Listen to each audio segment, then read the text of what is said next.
Praise the lord. నీ నమ్మిక చొప్పున నీకు జరుగునుగాక. మత్తయి సువార్త 9వ అధ్యాయం 29వ వచనంలో ఉన్నటువంటి మాట ఇది.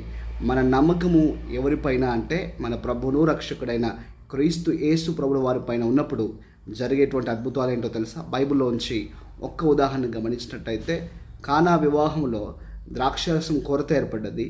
అయితే మరియకున్నటువంటి దృఢమైనటువంటి విశ్వాసం ఏంటంటే, యేసుక్రీస్తు ప్రభువారు అసాధ్యములు సైతము సుసాధ్యముగా చేస్తారని తను గ్రహించింది, తాను ఎరిగింది. కాబట్టి వారిని యేసు ప్రభు యొద్దకు పంపింది, అనగా పరిచారకులను.